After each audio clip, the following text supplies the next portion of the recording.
Assalomu alaykum hammaga. Qatardan Amerikaga ikkinchi qism. Biz mehmonxonaga yaxshi joylashib oldik va bugun kunni shu mehmonxonadagi basseyndan boshladik.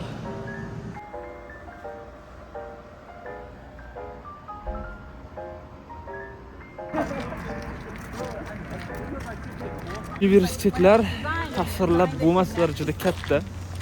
Qatardagi bizda 5 ta Amerikan universiteti bo'lsa, o'sha 5talasini jamlagandan ham bu yoqdagi bitta universitetda demak maydoni kattaroq. Sababi, birinchi sababi albatta studentlarning soni. Bizda 500 tagina student o'qisa, Amerikadagi asosiy kampusda 7000 ta bakalavr, 7000 ta magistrant, 14 ming, deyarli 15 ming ta student tahsil oladi. Ya'ni 30 barobar ko'proq biznikidan. Tasavvur qilinglar.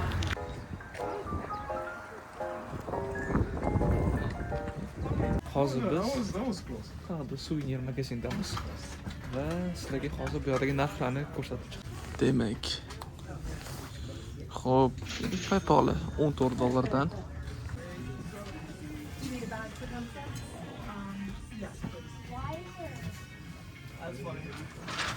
Mana joydagi narxi $20. Bitta bakal.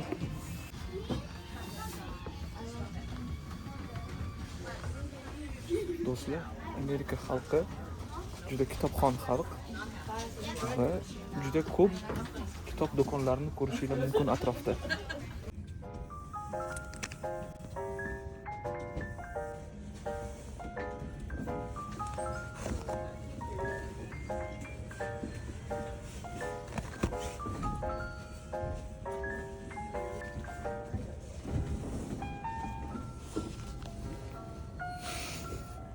Narxlarni ko'rdinglar o'zlaringiz ham do'stlar. Tovarlarni menimcha 70-80% made in China, Xitoyda ishlab chiqarilgan, lekin ko'rganingizdek narxlar amerikanskiy. Bu uylarning chiroyliligini qarang.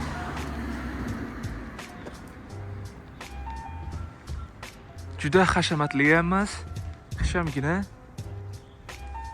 shinamgina ko'rinadigan uylar. Yana bitta qiziq narsa do'stlar. Pittsburgda mashinani oldi tarafida raqam albatta bo'lishi kerak, lekin oldi tarafida raqam bo'lishi majburiy emas. Ko'rib turganingizdek. Va bu narsani haydovchilardan, mahalliy haydovchilardan so'raganimizda aniq sababini bilishmas ekan. Shunaqa Amerikada ba'zi shtatlarida oldi tarafda ham raqam bo'lishi majburiy bo'lsa, ba'zilarida ixtiyoriy qilib qo'yilgan ekan. Kiyim magaziniga keladigan bo'lsak, demak mana bunaqa kiyimlar Xitoyda ishlab chiqarilgan, $150. O'zi Amerikadagi kiyimlarni menimcha 90% Xitoydan, Bangladeshdan, Pokistondan keltirilsa kerak, ya'ni chet davlatlardan. To'g'ri, sifati zo'r bo'ladi-yu. Misol uchun mana $350. Bunaqa pidjak. Sifati zo'r, lekin tan narxidan anchagina qimmatga sotiladi. Bu yerda ham shunaqa holat. Ya'ni siz brend uchun to'layapsiz bu pulni. Havo bugun juda ham ajoyib bo'ldi. Quyosh porlab turibdi. Havo ozroq sovuq, lekin odamga yoqmaydigan sovuq emas. Ya'ni bemalol ko'chada sayr qilsangiz bo'ladi.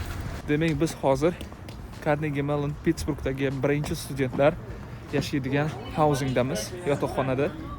Pittsburghdagi bir oila tomonidan bu yoq universitetga xayriya qilib yuborilgan ekan.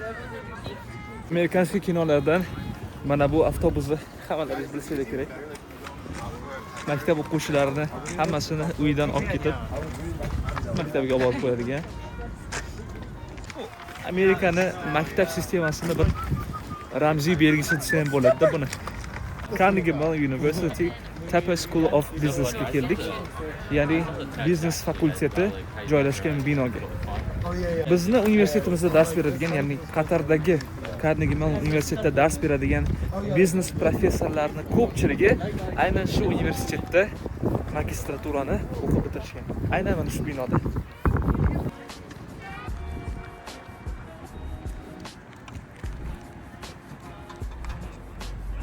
Bugun shanba, dam olish kuni bo'lishiga qaramasdan universitetda studentlar ko'p va buni sababi aynan kelayotgan hafta imtihonlar haftasi hisoblanadi. Ya'ni midterm week deyiladi. Studentlar imtihoni borligi uchun kampusga kelib birga tayyorlanishmoqda.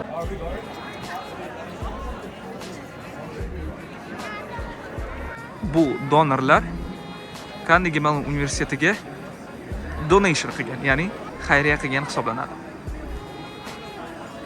Va markazda David Tepperni ko'rishingiz mumkin.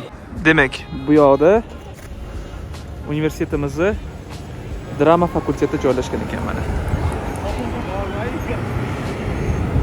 Demak, bu tarafda Tepper School, biznes fakulteti va yonginasida mana drama fakulteti. Amerikaga kelib endi vegetarian bo'lamizmi deb qo'rqib turgandik. Yo'q. Alhamdulillah, universitetning oldida halol ovqat tayyorlaydigan joy bor ekan. Scottish Market. Hozir shu yerga keldik. Halol opsiyalar ham bor. Yeah, you're vegetarian, but you... Bu uylar ham universitetga tegishli va professorlarga universitet tomonidan mana shunaqa uy joylar ta'minlab berilar ekan. Qo'yamizlar.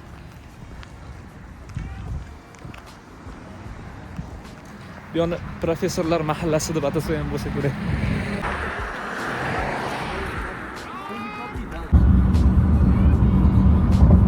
Do'stlar, biz keyingi manzilimizdamiz, Mattress Factory'da. Lekin bu joydan ham ko'ra ko'proq bu yoqqa yetib kelish jarayoni qiziqroq bo'ldi. Sababi bizni Uber'imizda haydovchi o'zbek kishi ekan. Ismlarini ayta olmayman, videoga olsam maylimi deb so'raganimda ko'rinmaganimiz yaxshi deb javob berdilar. Lekin ulardan olgan ma'lumotlarimni sizlar bilan bo'lishmoqchiman. Pittsburghda o'zi ko'p o'zbeklar yashashar ekan. Asosan trak haydash bilan shug'ullanishadi.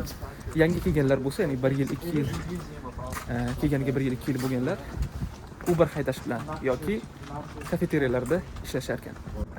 Nimasi qiyin Amerikada yashashning qiyinchiliklari nimada deb so'rasam, ota-ona sog'inchi, ota-onada uzoqda yashash dedilar. Boshqa qiyinchilik yo'q, alhamdulillah deb javob berdilar.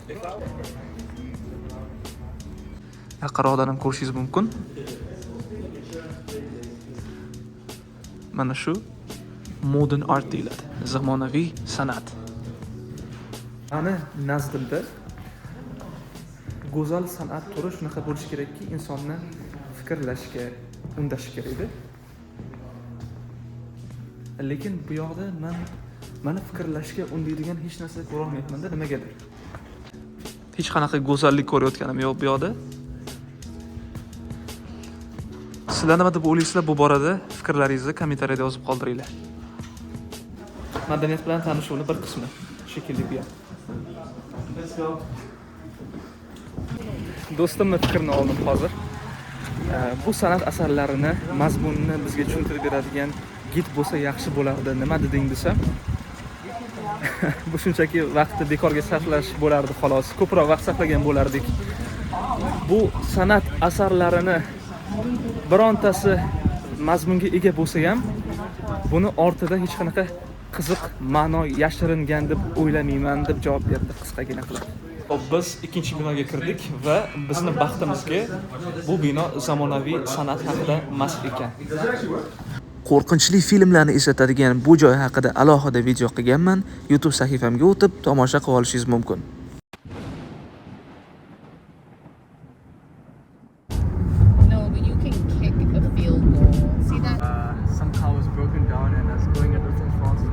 Xitoyliklar ochgan kafe ekan, lekin bularning tovog'i halol sertifikatga ega tovuq ekan, faqat shu tovuqdan ishlatishadi. Bizga Pittsburghlik bir do'stimiz tavsiya qildi bu joyni. Halol bo'lgani uchun mana ko'rishingiz ham mumkin. Shu sababdan ham aynan shu joyga tanlab keldik ujin uchun. Squid Game'ni hamma ko'rgan bo'lsa kerak. Bu yerda mana Squid Game noodlesni ham topishingiz mumkin. Aytgancha narxlar masalasida Qatarga kelgandan keyin O'zbekistondagi narxlarga boshqacha qarashni boshlagandim. Ya'ni O'zbekistondagi narx-navo juda arzonday tuyulishni boshlagandim. Endi tasavvur qiling, Amerikaga kelgandan keyin Qatardagi narx-navo menga arzonday tuyulishni boshlayapti.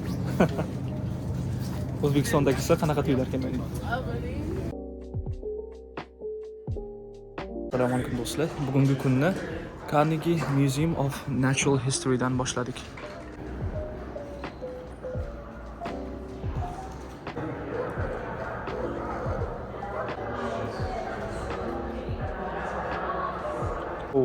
Mana endi eng qiziq joylarga keldik menimcha.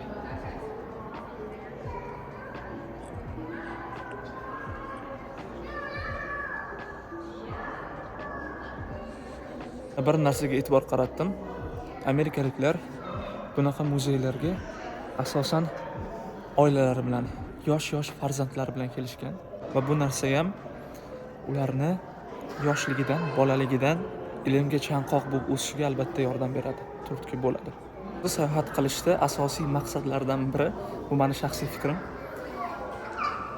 borayotgan joyingizdagi xalqni eng xayrli, eng manfaatli hislatlarini, odatlarini o'rganib, o'zingizni shaxsiy hayotingizda, o'zingizni oilangizda, o'zingizni xalqingizda tatbiq qilish, ulardan o'rnak olish. Va menimcha, amerikaliklarning aynan mana shu xislati ham biz o'rnak olishimiz mumkin bo'lgan bir yaxshi odat bo'la oladi. Bizni eng qiziqtirayotgani mana bu katta eksponatlar dinozavrlarning haqiqiy suyagimi yoki yasalganmi? This one is real. Oh wow. But do you see they don't have the full body.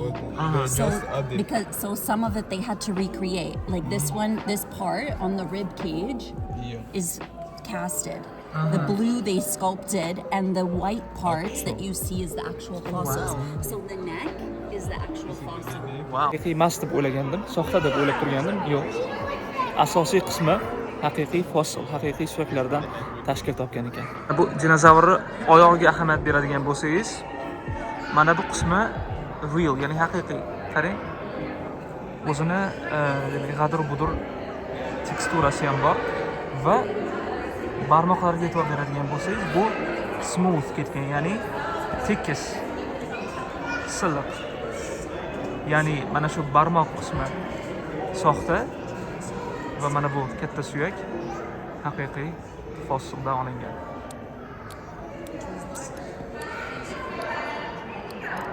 Keyin qarang, Tyrannosaurus Rex'ni real deb qo'yibdi. Demak, mana bu ko'rib turgan eksponatingiz haqiqiy Tyrannosaurus Rex'ni suyaklaridan ishlangan. Wow.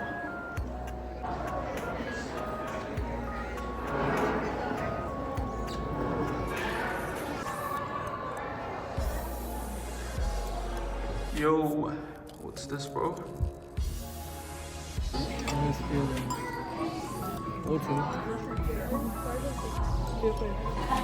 Hozirgina muzeydan chiqdik. Endi gostinitsaga boramiz.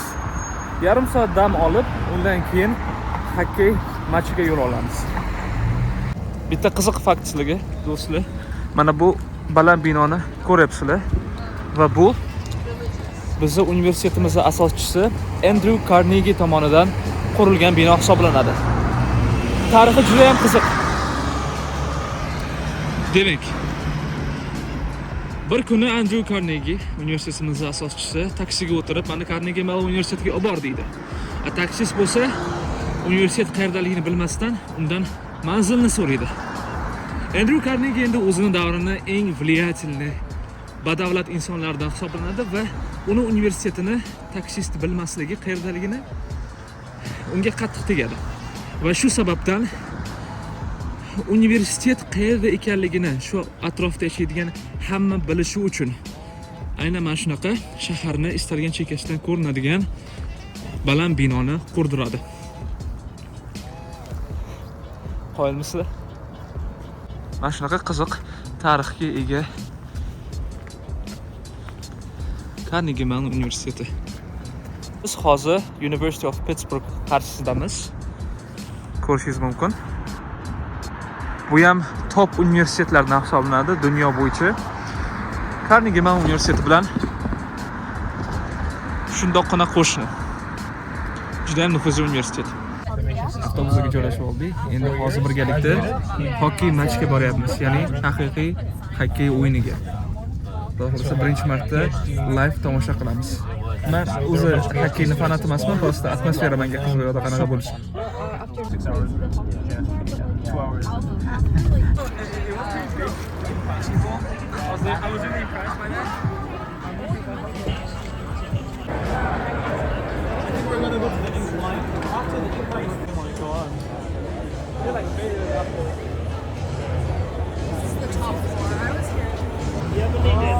Biz joyimiz mana shu yoqda ekan mana.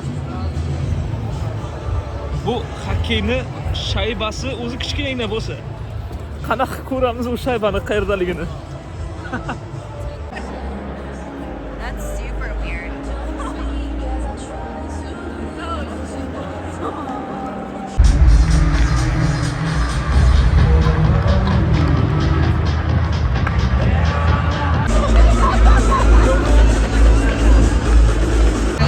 Pittsburgh va New York jamoalari o'rtasidagi hokkey uchrashuvi boshlanishiga 5 soniya qoldi.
Pittsburgh jamoasi hisobni ochdi do'stlar.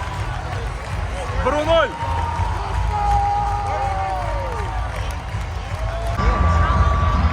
New York jamoasi ham gol urdi do'stlar. Hisob 1-1 hozircha.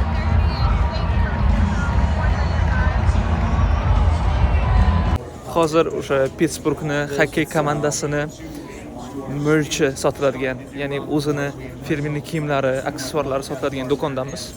Esdalik agar bu narsa yoqib qolsa olamiz deb. Falastinlik do'stim bilan yuribmiz hozir. Okay, looks nice. How much is it? I don't like $5. Let's see. 24. Okay. Oh, $24 for this. Okay. $24. Mana shunaqa suvenir o'yinchoq. Okay. Mana kepka kolleksiyam bor do'stlar. Qatarda. O'sha Qatardagi universitetlardan olgan kepkalarim bor esdalikka va kompaniyalardan olgan kepkalar bor. Shu yoqdan ham bitta olishim mumkin hozir. Ko'ramiz qani kolleksiyaga qo'shilishga arziydigan kepkalar bormi ekan bu yoqda. Okay. Xo'sh. Demak, narxi $32. Okay. Xo'sh. Endi bu kepkalarning ko'rinishi yaxshi, olsa bo'ladi-yu, lekin narxi sal chatoroqda. Misol uchun mana bu necha pul deb o'ylaysiz shuni? Yeah, it's nice. I like it, but it costs $47, bro. $47. Ah, come on. How much? 100. Okay. Nisha solmadik. Endi sababini o'zinglar ham tushunib turibsizlar. Agar rostdan shu sport turini yoki shu jamoani fanati bo'lsangiz, balki olarsiz, lekin Birinchi marta xokkeyga kirayotgan inson uchun menimcha biz bob joy emas ekan bu. Bir qiziq narsa, o'yin davomida juda ham ko'p to'xtalishlar bo'lyapti. Va bu to'xtalishlardan ham juda ham ko'p reklamalar qo'yilyapti. Juda ko'p reklama. Pittsburgh, say hello to the grandstand. These lovely ladies are ready to take it all.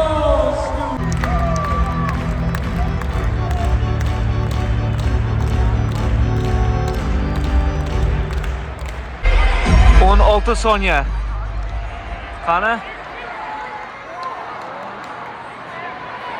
10 soniya.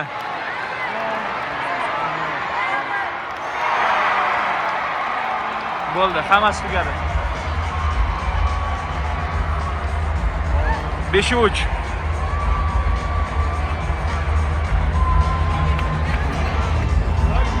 Pittsburgh jamoasi yutqazdi.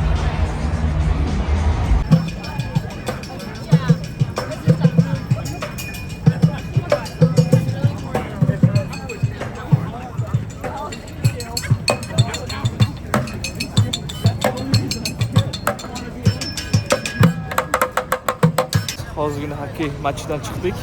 Afsuski bizning komandamiz Pittsburgh jamoasi 5-3 hisobda yengildi New Yorklik komandaga.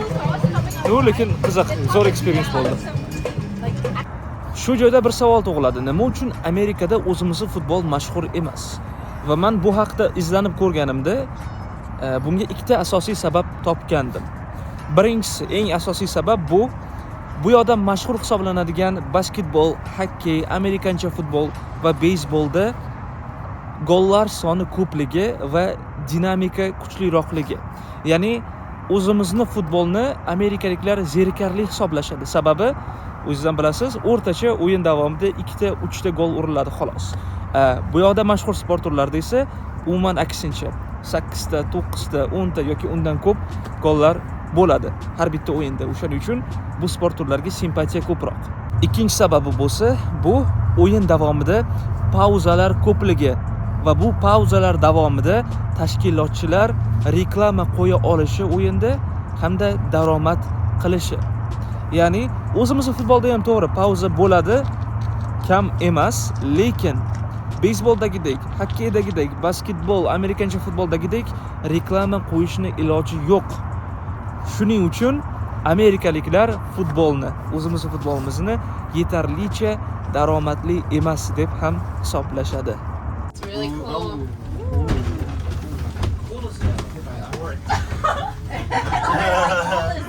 Just a word. Tepalikka chiqib oldik. Bu yoqda suvenirli magazinlar, ko'rgazmalar bor ekan, kafesi bor o'zini. Lekin bizga eng muhimi hozir tashqariga chiqib shaharni viewsini, ko'rinishini tepalikdan ko'rish. Tayyormisizlar do'stlar? Marhamat.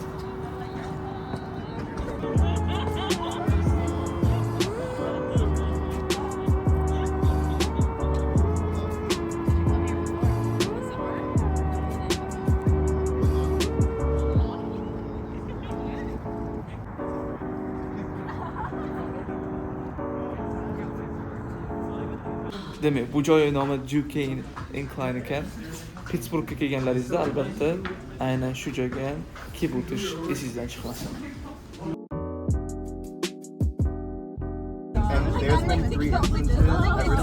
My favorite color is close to pink anyways. What? It's reddish. What is the color called? Bu shaharning markaziy joylariga keldik hozir va bu yoqda Pittsburghdagi talabalarning aytishi bo'yicha juda ko'p kiyim va suvenir do'konlari bor ekan. Ko'ramiz. Qiziqroq bu narsa chiqsa, olamiz albatta. Dengiz mahsulotlari sotiladigan do'konga kirdik.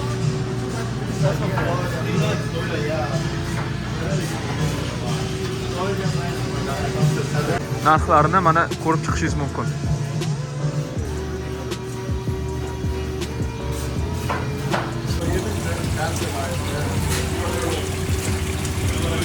I've never seen them alive.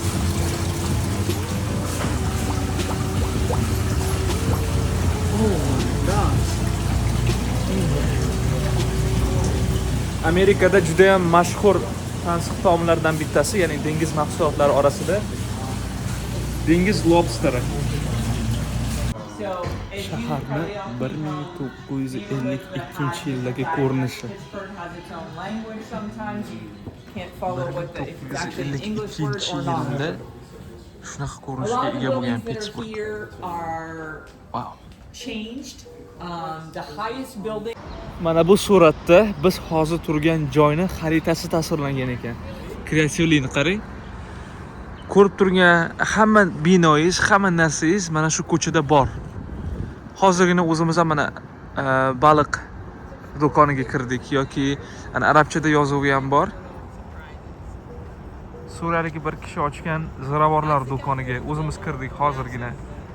Ya'ni suratda ko'rib turgan hamma bino mana shu ko'chada bor ekan. Wow. Biz hozir amerikanskiy bitta kafega olib kelishdi. Ko'rinishlardan birdan his qilsangiz bo'ladi. Pittsburghdagi eng zo'r pitsa qiladigan joy deyishdi bu yoni. Haqiqatan ham pitsa zo'r. Pinyatalar tug'ilgan kun bo'lganda shirinlik bilan to'ldirib osib qo'yiladi ko'pincha daraxtga va yosh bolalar ko'zi yumilgan holda beysbol tayoqchalari bilan yoki umuman xohlagan tayog'i bilan urib ichidagi shirinlikni olish kerak bo'ladi. Amerika madaniyatining bir qismi bu ham. Pinyata.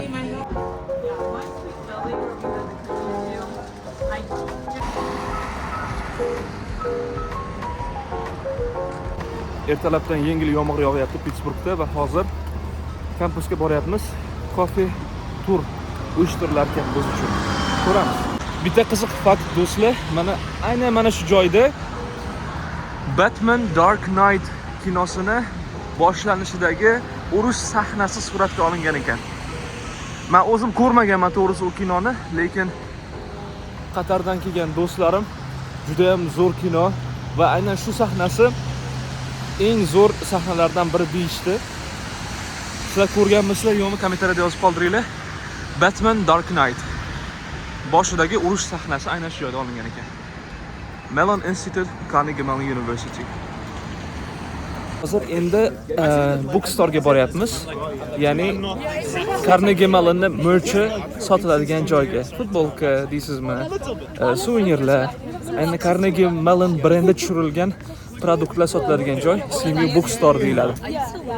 O'sha joyga boryapmiz hozir. Bookstoredamiz. Ko'rishingiz mumkin. Hamma narsaga Carnegie Mellonning brendi tushirilgan. Narxlarni ko'rib chiqsak, misol uchun. Demak, mana bular. Narxi $60 ekan buni. Aytganimdek, brendi uchun to'laysiz bu pulni.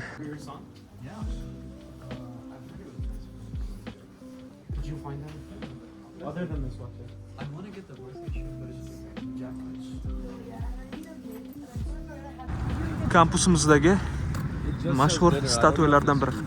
Okay, got it. Demak, pastdan odamlar qarab turibdi, bu yoqda esa tepaga chiqishyapti.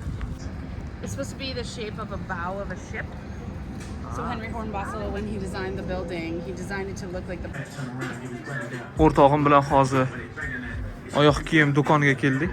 Shinavandasi rosa har xil oyoq kiyimlarni. Original oyoq kiyimlar albatta hammasi. U o'ziga oyoq kiyim tanlaguncha, men o'zimga biron qizilroq narsa tanlab turaman. Narxlari yomon emas. Endi original mahsulotlar uchun demoqchiman. Ko'rishingiz mumkin.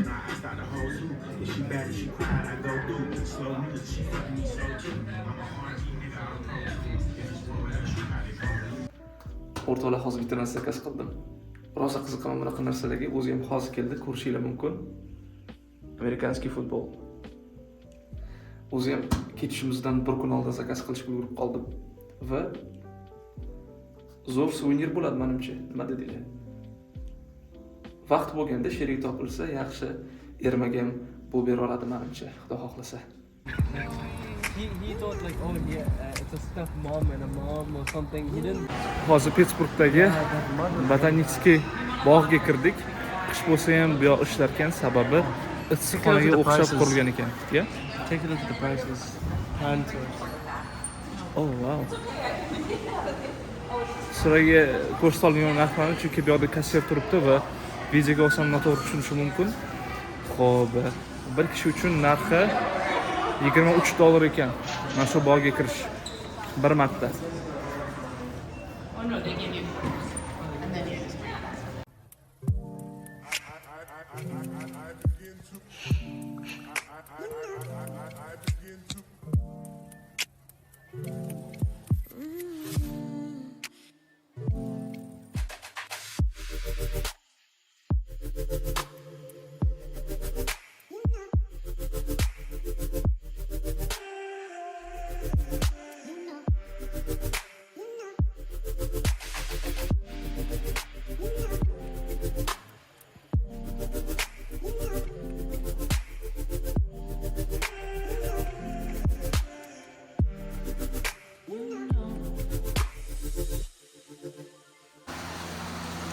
Issiqxona bo'lsa ham havo bor. Ya'ni men undan oldin ham issiqxonaga kirganman. Ko'pincha juda issiq bo'ladi va havo yetishmay qoladi ba'zida. Lekin bu yoqda bunaqa muammo yo'q.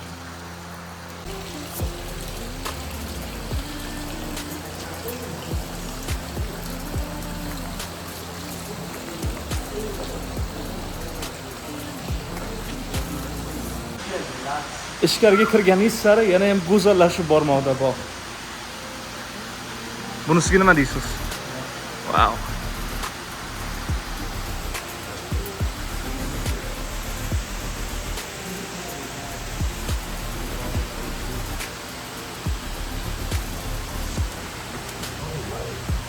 Judayam chiroyli joy.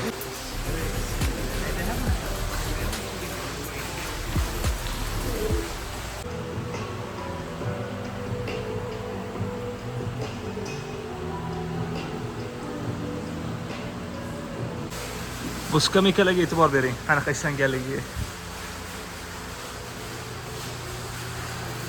Hamma detallarga e'tibor berilgan. Kichkina detallarigacha.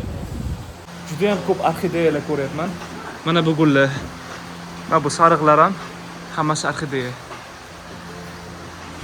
Buni bilaman chunki Kosta-Rikada ham imенно orxideya bog'ida bo'lganman.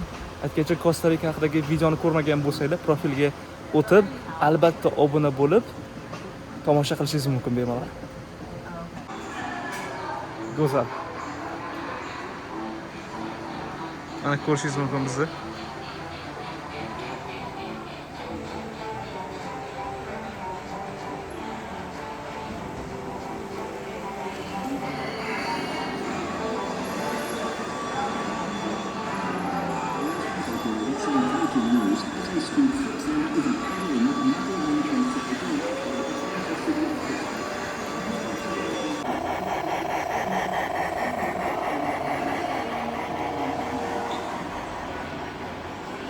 Bu joy hidini aytmaysizmi? Qanaqa xushbo'y hid taralib turibdi.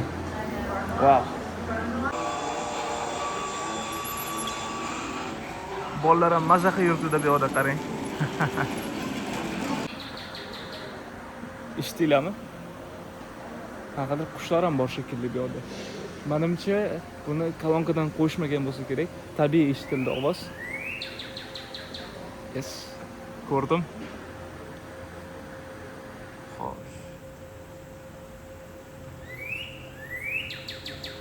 Wow.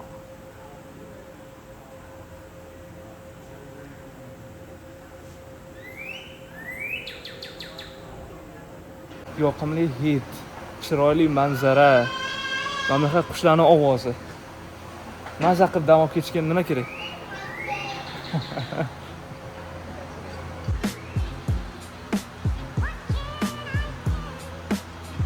Shakl berilib, ularni kattaroq versiyalaridagi ko'rinishga keltirilgan holati ekan. Men tushunishim bo'yicha. Apelsin daraxtini mana shu holatga keltirib qo'yishdi.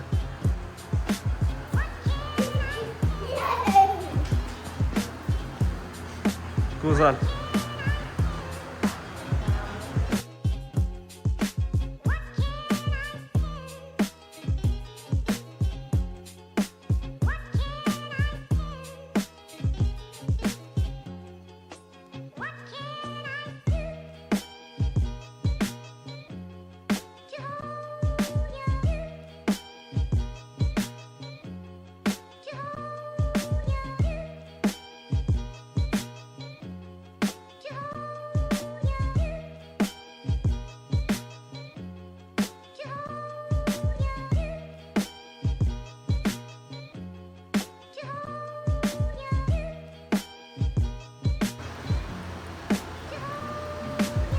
Mana bu narsaga e'tibor beringlar.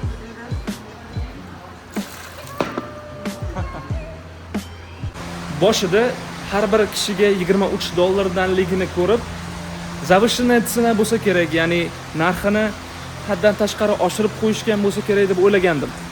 Lekin ichkariga kirib, buni hammasini ortida qancha mehnat yotganini ko'rib, amin bo'ldim, что hammasi joyda, hech qanaqasiga $23 ni qimmat deyish mumkin emas bu joyga kirish uchun. Shunaqa ekan, Pittsburghga yo'lingiz tushganda aynan mana shu joyga. Rasmiy nomi Phipps konservatoriyasi va botanika bog'i. Shu botanический bog'ga kirib o'tisham yodingizdan ko'tarilmas. Bu joyga kirmabmiz. Demak, bu joyda har xil turdagi kaktuslar va mana shunaqa dekorativniy gullarni ko'rishingiz mumkin.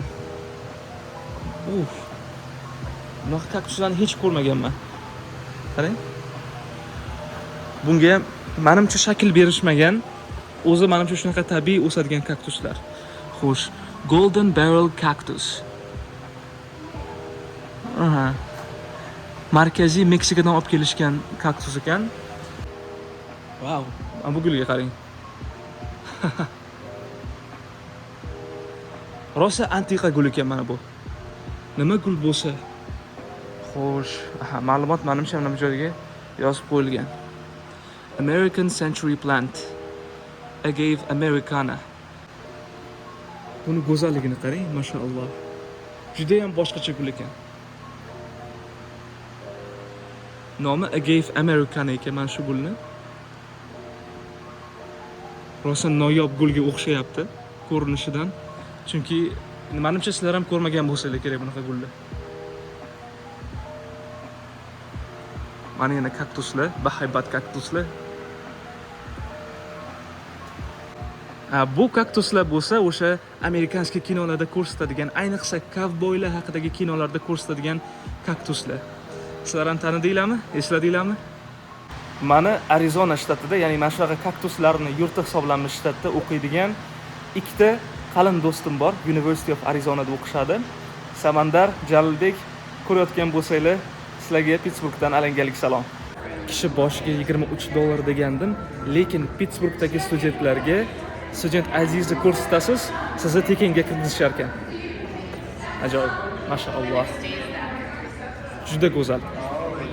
Bizda yomg'ir boshlandi. Hozir sizga oldinroq aytib o'tgan Andrew Carnegie tomonidan qurilgan mana shu binoda ekskursiya bo'lib o'tadi biz uchun. Do'stlar, biz hozir o'sha Andrew Carnegie tomonidan qurilgan baland bino ichidamiz.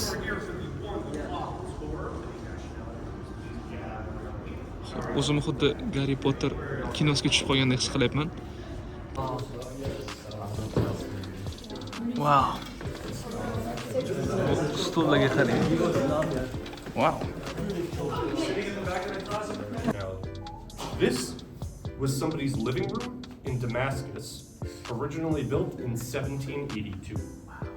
This one was completed in 1939, and it is meant to be a folk-style Czechoslovak farmhouse. Folk style, meaning that it's not meant to look like any particular style that existed in Czechoslovak history, just has a lot of Czechoslovak design elements. Now, the main theme of this room is nature. You can see it on our wood paneling, you can see it on the door as well, and you can see it on the roof. We have both. Welcome, everybody, to the Hungarian room, also completed in 1939. This is one of my two most favorite rooms in the Nationality Room program, and I think you can see why. Though there is no air conditioning, as you can see, we have excellent heating.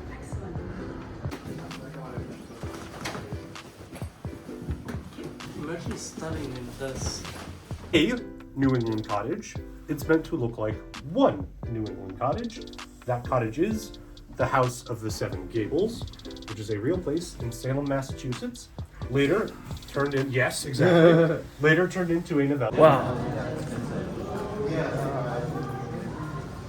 Qancha ko'p informatsiya, qancha qiziq informatsiya, tarix hammasini o'z ko'zingiz bilan ko'rishingiz mumkin. Ta'riflashga til ojiz. Yomg'irli Pittsburghni ko'rinishidan ozroq bahramand bo'ling.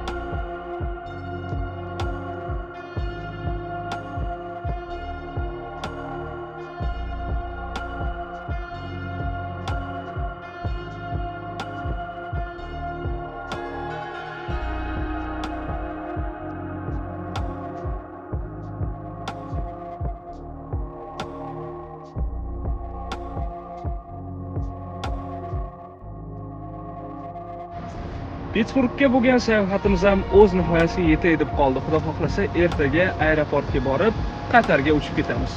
Taassurotlarga keladigan bo'lsak, juda ham zo'r. Men kutganimdan ham yaxshiroq bo'ldi, to'g'risini aytamiz. Va albatta, universitetdan bunaqa fantastik imkoniyatni bizga taqdim qilgani uchun juda ham minnatdormiz. Xayr Pittsburgh, balkim yana ko'risharmiz. Sizga esa videoni oxirigacha ko'rganingiz uchun rahmat. Yoqqan bo'lsa, like bosib, kanalga obuna bo'lib qo'yishingiz sizdan chiqmasin. Xudo xohlasa, yana ham qiziqarliroq, yana ham ko'proq ma'lumotlarni o'zlashamagan, sizga manfaatli bo'ladigan videolarni tayyorlashga harakat qilamiz. Keyingi videolarda ko'rishguncha, xayr, salomat bo'ling.